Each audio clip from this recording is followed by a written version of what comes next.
और एक बात कान खोल के सुन लो, मुझे ना बाजार आने जाने में बहुत दिक्कत होती है। अब की बार जब तुम अपने मायके जाओगे ना अपने बाप से मिलने, तो आते वक्त एक स्कूटी लेके आना, समझ गए? तुम्हें मैं ब्याह के लेके आई हूँ, भगा के नहीं।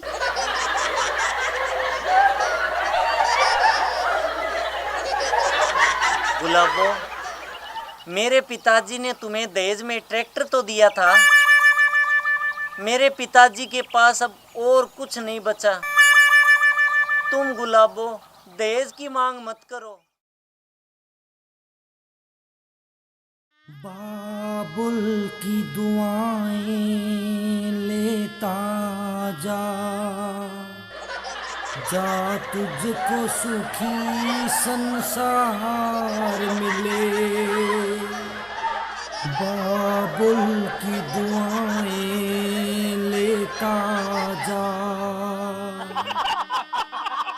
जा तुझको सुखी संसार मिले।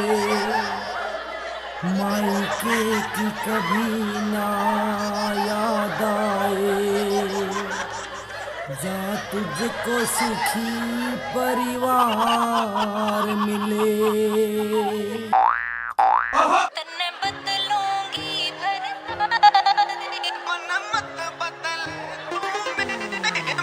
तन्ने बदलूंगी भरता रे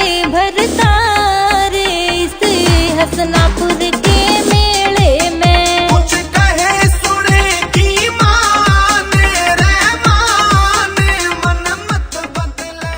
बाबुल की दुआएं लेता जा, जा तुझको सुखी संसार मिले। बाबुल की दुआएं लेता जा, जा तुझको सुखी संसार मिले।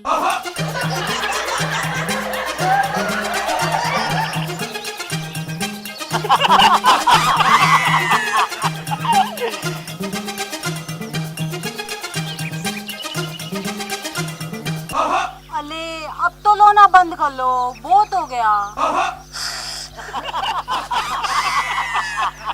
मुझे मेरे बाप, चाचा, भाइयों की याद आ रही है।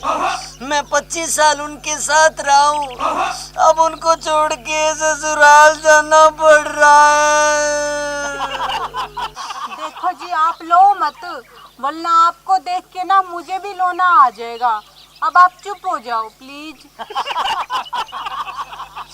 मुझे 2 दिन बाद मेरे बाप, चाचा और भाइयों से मिला तो दोगी ना? अरे हाँ हाँ, हम 2 दिन बाद वापिस ठेला डालने तो आएंगे ना, तब मिल लेना। अब चुप हो जाओ। देखो मेरी एक बात सुनो, लड़की को भी तो एक दिन अपने माँ बाप का घर छोड़ के ससुराल जाना पड़ता है ना। तो फिर पता नहीं ससुराल में आगे जाके उसको कैसी छाछ मिले, कैसा छछुर मिले, कैसा जेठ मिले, पता नहीं कैसी जेठानी मिले, ये भी नहीं मालूम उसकी ननद कैसी हो, उसका देवर कैसा हो। एक दिन तो ये होना ही है, तो अब आप चुप हो जाओ। मुझे भी तो पता नहीं आगे जाके कैसे सास ससुर मिलेंगे, कैसे साला साली मिलेंगे। अले अब आप चुप हो जाओ। जब आप घर जाओगे ना तो आपको छछुल के रूप में पिताजी मिलेंगे और छाछ के रूप में माँ मिलेगी और आपको छाले के रूप में भाई मिलेगा और छाली के रूप में साली के रूप में बहन मिलेगी ना? अरे आप भी ना, बहन नहीं छाली। आप ही तो अभी कह रहे थे ससुर के रूप में बाप मिलेगा, माँ के रूप में सासू मिलेगी, देवर के रूप में भाई मिलेगा और साली के रूप में बहन ही तो हुई। अले अच्छे तो रिश्ता ही खराब हो जाएगा ना।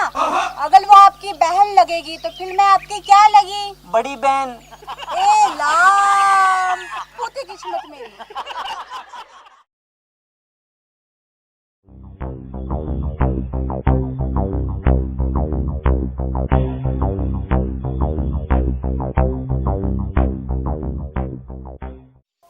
उठो जी, उठो जी, उठो तो।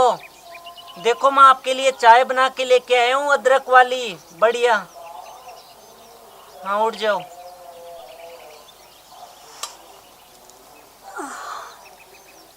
ये लो चाय, अदरक वाली है। आप चाय पी के नहा लेना जी। मैंने पानी वहाँ चूल्हे पे रख दिया है और इतनी देर में मैं झाड़ू पोछा कर लेता हूँ। और जैसे ही आप तैयार हो जाओगे मैं आपके लिए नाश्ता तैयार कर दूंगा, ठीक है जी? ठीक है।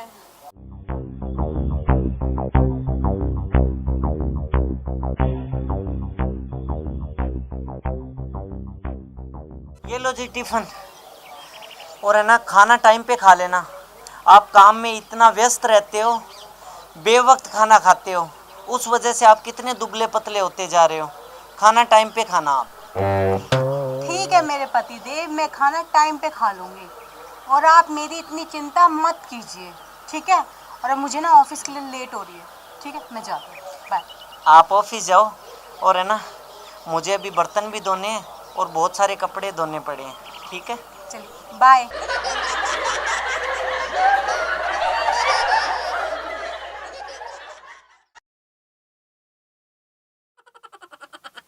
हेलो हेलो रिया। हाँ माँ।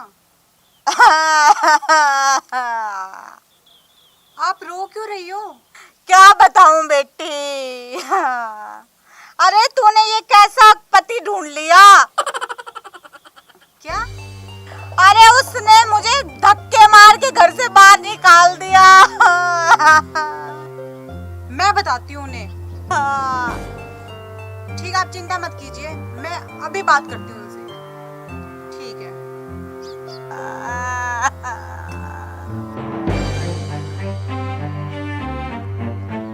लो जी पानी पियो। तुम्हारी इतनी हिम्मत कैसे होगी? अरे रिया, तुम गुस्सा क्यों हो रही हो? मैंने ऐसा क्या कर दिया?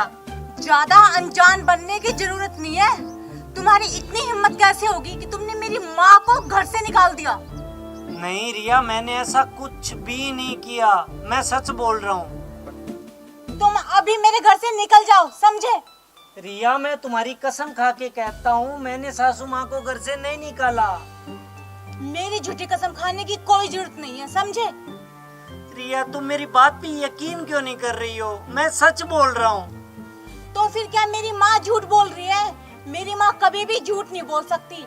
अब तुम फटाफट इस घर से निकल जाओ। अब खड़े खड़े मेरा मुंह क्या देख रहे हो? जाओ यहाँ से। सुनाई नहीं देता, बहरे हो क्या?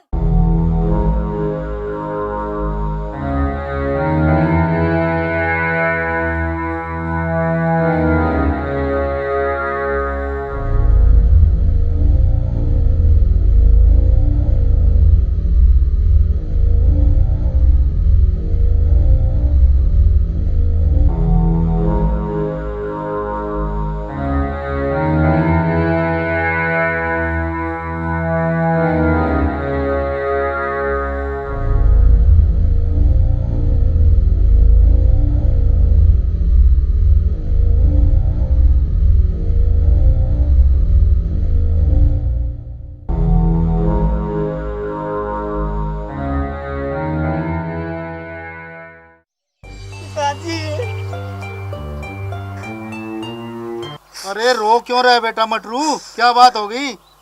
बहू नहीं आई तेरे साथ क्या? पिताजी, मैं अपना ससुराल छोड़ के आया हूँ।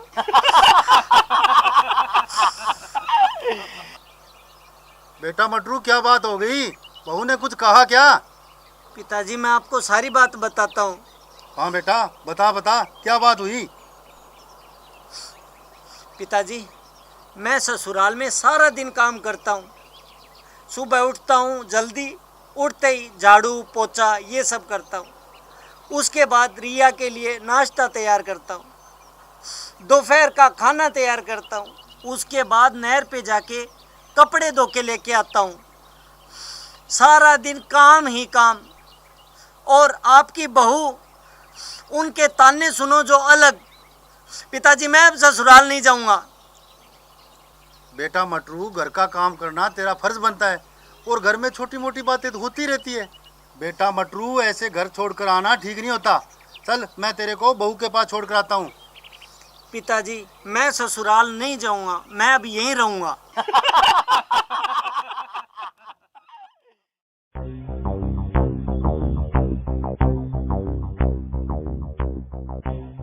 जीती रहो बेटा। और बहू कैसे हो? बैठो बेटा।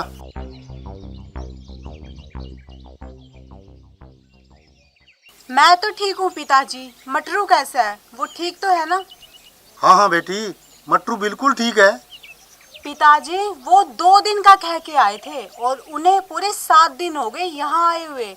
आपको पता है पूरा घर बिखरा हुआ है। मेरे सारे कपड़े धोने वाले पड़े हैं। ऑफिस में मुझे पुराने कपड़े पहन के जाने पड़ते हैं। घर में ना तो झाड़ू लगा है और ना ही पोछा। हद तो तब होगी जब मुझे 7 दिन तक लगातार होटल से खाना मंगा के खाना पड़ा। और तो और उस खाने की वजह से मेरी तबीयत और खराब होगी। हाँ हाँ बेटी, मैं सब समझता हूँ। तू उसे आज ही साथ ले जाना। वो अपने गांव में अपने पुराने मित्रों से मिलने के लिए गया है। आता ही होगा। ये ले, आ भी गया।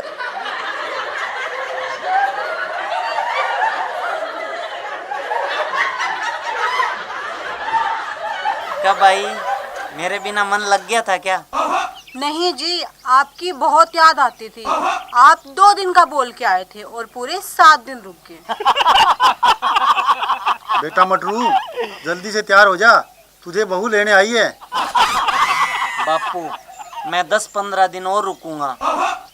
नहीं नहीं जी, हम अभी घर चलेंगे। आपको पता है कौन घर का झाड़ू करेगा, कौन पोछा करेगा? और होटल का खाना खा खा के तो मेरी तबीयत खराब हो गई है। आप एक काम करिए, अंदर जाके जल्दी से तैयार होके आ जाइए, हम अभी चलेंगे। मगर रिया, मेरी वो पैंट कमीज है ना, वो बाजार में बापू ने सिलवाने के लिए दी थी, वो भी नहीं है अभी तक। देखो जी, मैं आपको सरसा से एक रेडीमेड पैंट कमीज दिलवा दूंगी। आप तो बस जल्दी से तैयार होके आ जाइए। ठीक है रिया, मैं तैयार होके आता हूँ।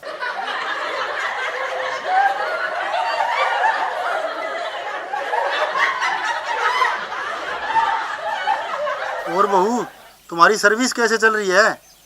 पिताजी अभी तक तो मैं डीसी रेट पे थी, पर अगले महीने से बैंक में मैं पक्की हो जाऊंगी। ये तो बहुत खुशी की बात है बेटे।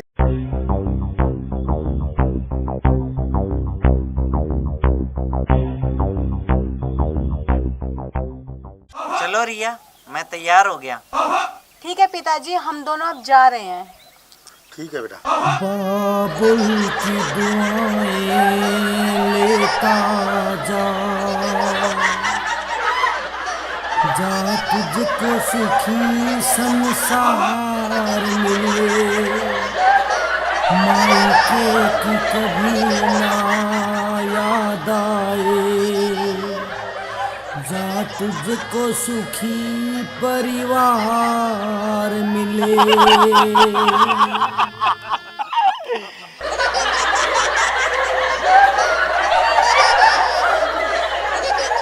बाबुल की दुआएं लेता जा,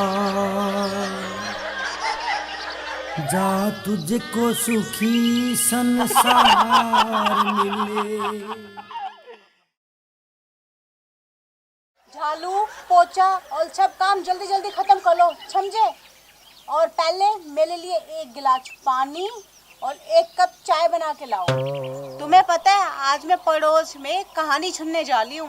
मेला कलवा चौथ का व्रत है। खाना तो तुम रात को खाओगी ना, अभी तो मेरे अकेले का खाना बनाना है ना। ये सब काम खत्म करने के बाद बाजार चले जाना और बाजार से मेरे लिए सेब, संतरे, केले, अंगूर लेके आना, समझे? ये सब काम तो बहुत मुश्किल है, मेरे से नहीं होंगे। अच्छा मुश्किल है तो हम बोलते ये काम इतनी आसानी से कैसे कर लेती है चुटकियों में। और एक बात कान खोल के सुन लो, मुझे ना बाजार आने जाने में बहुत दिक्कत होती है। अब की बार जब तुम अपने मायके जाओगे ना अपने बाप से मिलने, तो आते वक्त एक स्कूटी लेके आना, समझ गए? तुम्हें मैं ब्याह के लेके आई हूँ, भगा के नहीं।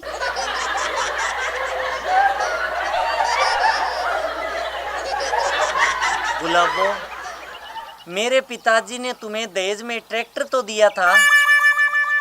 मेरे पिताजी के पास अब और कुछ नहीं बचा। तुम गुलाबो दहेज की मांग मत करो। अरे ट्रैक्टर तो तुम्हारे बाप ने ना खेतों में काम करने के लिए दिया था, ताकि उसके बेटे को ज्यादा मेहनत ना करनी पड़े। मेरे लिए नहीं, मुझे तो बस स्कूटी चाहिए, समझ गए? ठीक है जी, अब की बार मैं अपने मायके में जाऊंगा तो अपने पिताजी से कह दूंगा। हाँ जरूर कह देना।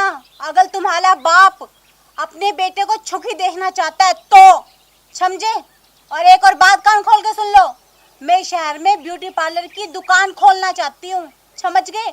और उसके लिए मुझे पूरे 2 लाख रुपए चाहिए, वरना इस घर में मेरे पिताजी इतने रुपए आपको कहाँ से देंगे? मेरे चाचा जी बीमार रहते हैं और मेरे छोटे भाई के पढ़ाई का भी खर्च अलग। इतना जुल्म मत करो। मेरे पिताजी के पास फूटी कोड़ी भी नहीं है देने को। जब फूटी कोली भी नहीं है देने के लिए, तो इतनी पढ़ी लिखी लड़की और इतने बड़े घर में तुम्हारे बाप ने तुम्हारी शादी क्यों करवाई? अब जितनी पढ़ी लिखी लड़की चाहिए उतना दहेज तो तुम्हें देना ही होगा। बैठे बैठे मेरा मुंह क्या देख ले हो? चलो फटाफट काम करो, और मैं जा रही हूँ छोने अंदर, समझे?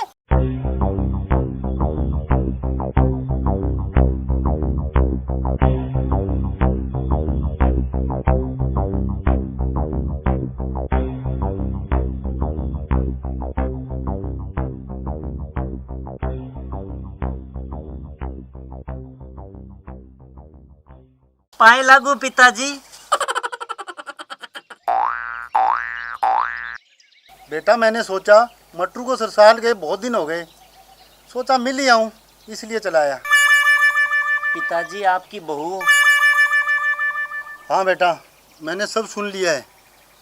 पाए लागू पिताजी। जीती रहो बेटा। पिताजी आपने क्या छुन लिया? हमारी छाली बातें या? हाँ बेटी मैं सब समझ गया। आप क्या समझ गए पिताजी? यही कि बेटा बेटी एक बराबर कैसे हो सकते हैं। मुझे माफ करना बेटी। आप हाथ मत जोड़िए। जब बात अपने बेटे पे आई तो एक पिता ने हाथ जोड़ लिए। तो जरा सोचिए उन बेटियों का क्या होता होगा जब दहेज के नाम पे उन्हें जिंदा जला देते हैं। उनके माँ बाप पे क्या गुजरती है ये कोई नहीं सोच सकता।